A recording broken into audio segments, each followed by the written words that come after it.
Bonjour, assalamu alaikum wa rahmatullahi wa barakatuh. Alors on se retrouve aujourd'hui pour une nouvelle vidéo pour traiter un cours de grammaire arabe numéro 6, Darsun fi al-Nahw al-Arabi adad 6. Et aujourd'hui nous allons voir les appositifs, at-tawaba. Alors je rappelle que tawaba sont au nombre de 4.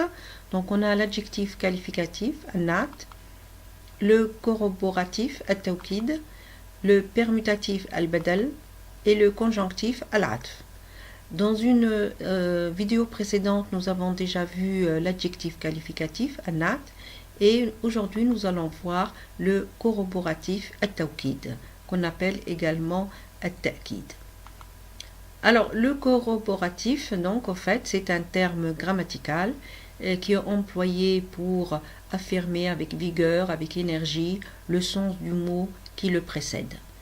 Donc ce corroboratif, en fait, on le trouve en deux catégories. Donc on peut avoir le corroboratif sémantique, qui est tawkid al-ma'nawi, et le corroboratif littéral, qu'on appelle aussi formel, qui correspond au tawkid al-lafzi.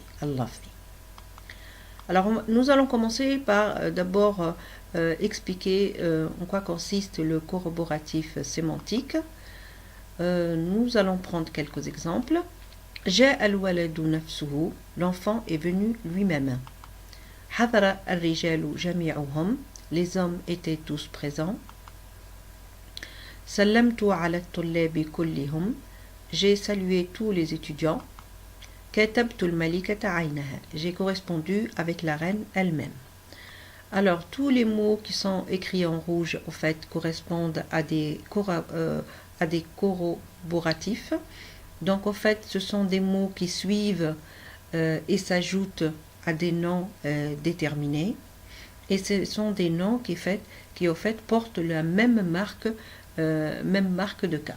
Donc si je prends le premier exemple, j'ai al-waladu nafsuhu, donc al-waladu ici il est dans un cas sujet, et nafsuhu il est également dans un cas sujet.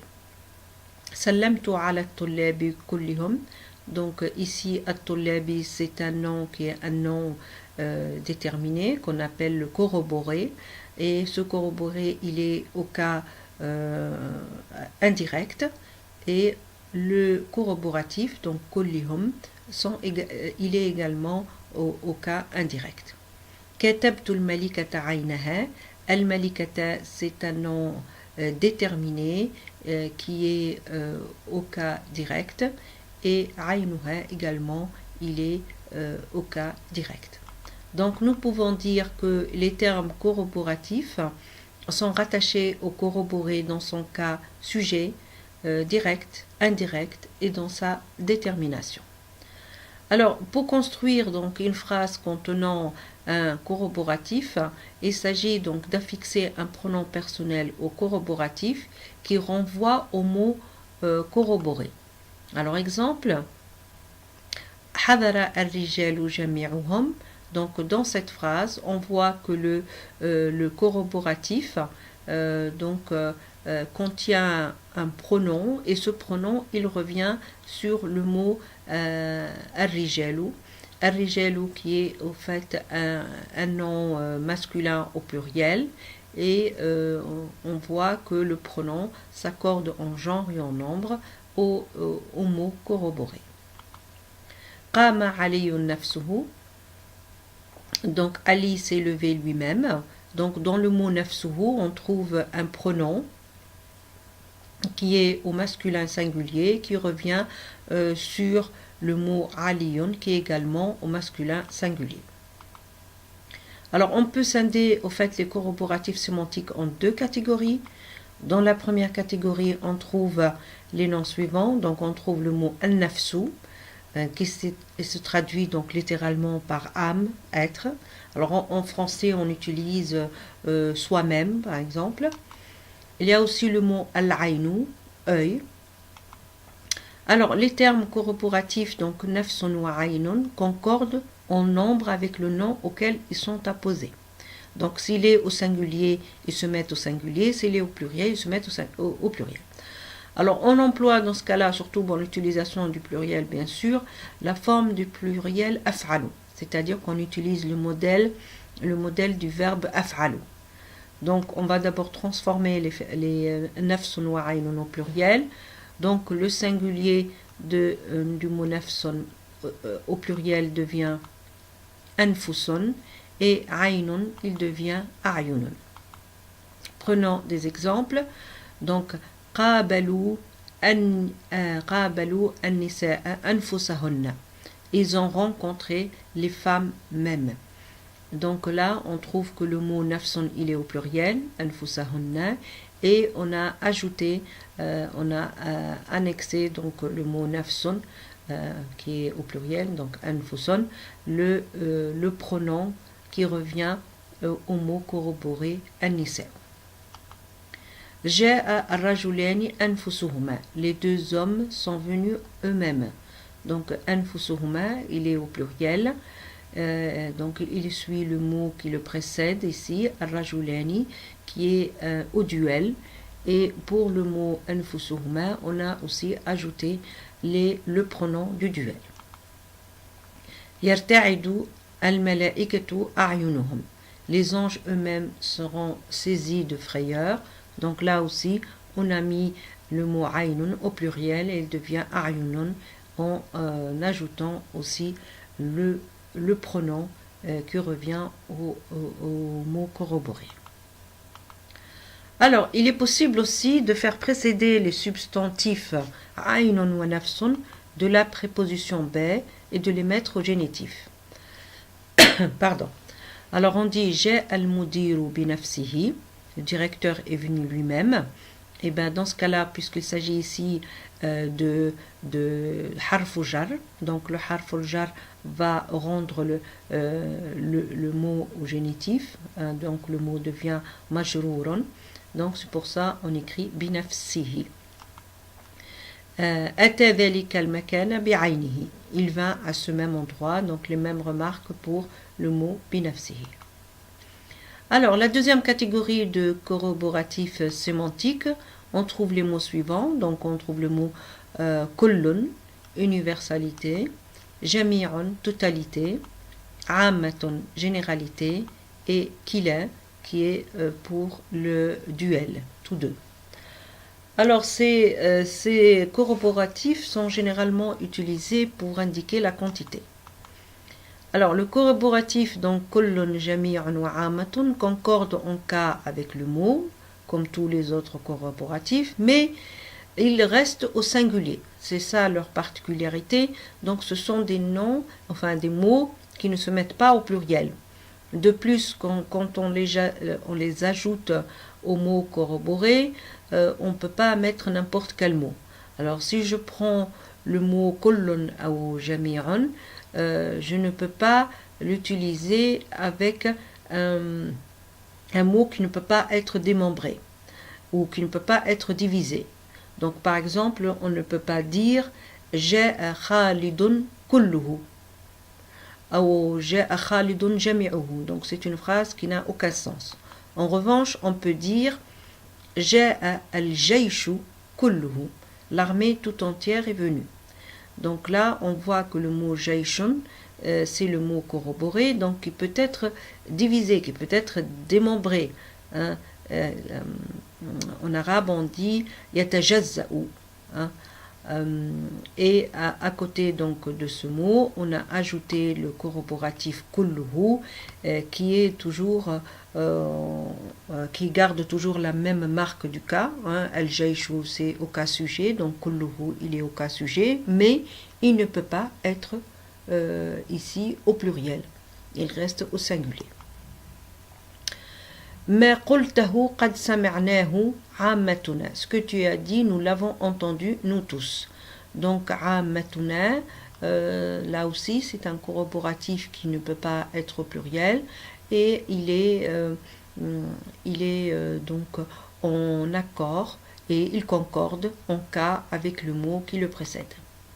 Al-Madinatu jami'uha, donc même remarque que pour le précédent. Donc là aussi, jami'uha ne peut pas être au pluriel et il est toujours affixé par un pronom qui revient sur le mot corroboré. Après kullun, on peut utiliser l'adjectif ajma'un, qui concorde lui en genre et en nombre et en cas avec le nom corroboré. Donc là, kullun ne peut pas changer. En revanche, on peut utiliser avec kullun l'adjectif ajma'un qui lui, il peut donc s'accorder en genre et en nombre avec le mot apposé. Donc on peut dire au singulier, alors on va voir ici comment on modifie le mot ajma'u puisque c'est un adjectif. Donc au singulier masculin on dit ajma'u, au féminin on dit jam'a'u, au pluriel on a ajma'una et au féminin on dit juma'un. Alors regardons quelques exemples. Alors sajada al-malaikatu kulluhum ajma'una, tous les anges se prosternèrent. Donc là, on voit que al-malaikatu, elle est au pluriel, et ajma'una, donc revient sur le mot al-malaikatu, donc il est au pluriel. Et kullahum, donc là aussi, il est toujours, il porte la même marque de cas que le mot corroboré, et toujours avec une annexion du pronom. زرت المدينة كلها جمعاء. J'ai visité toute la ville en entier.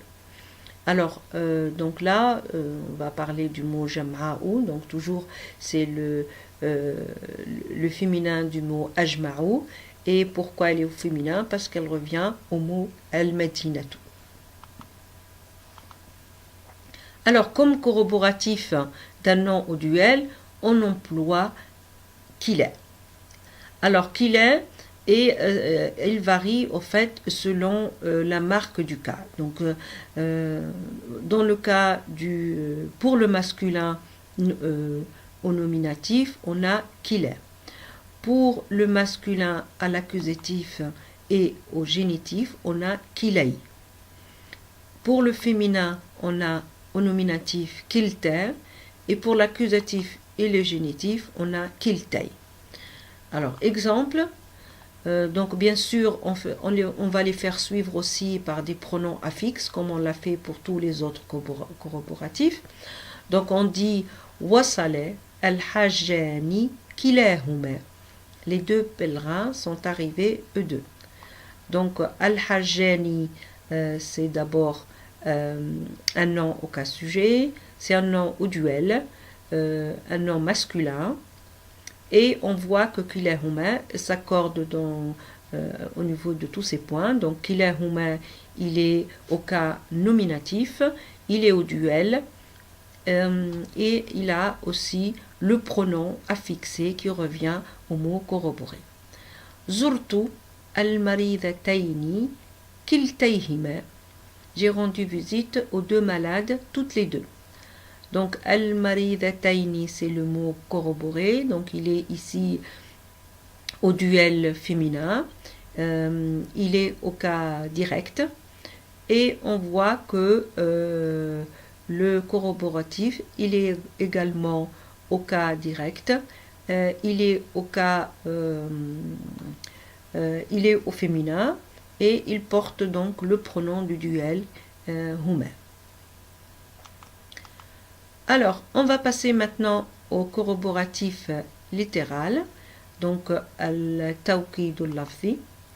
Alors, il faut savoir que le corroboratif littéral consiste dans la répétition d'un mot, d'une phrase, d'une préposition ou d'un verbe.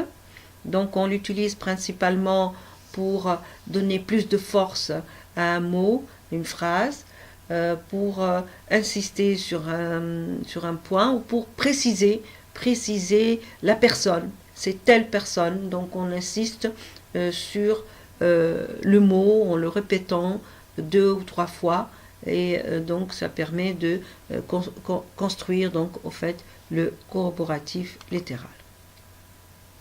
Exemple, faza akhuka fil imtihani. Ton frère a réussi son examen. Ittaqillaha thumma ittaqillaha. Craignez Dieu, puis craignez Dieu. la yukhayyibukumullahu abadan. Non, non, Dieu ne vous décevra pas. Yasilu al-hajju gadan. Le pèlerin arrivera demain. Donc voilà quelques exemples de construction de corroboratifs donc littéral.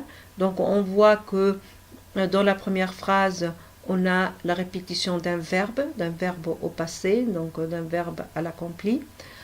Donc ici pour manifester de la joie, pour la réussite, donc du coup il a répété le verbe.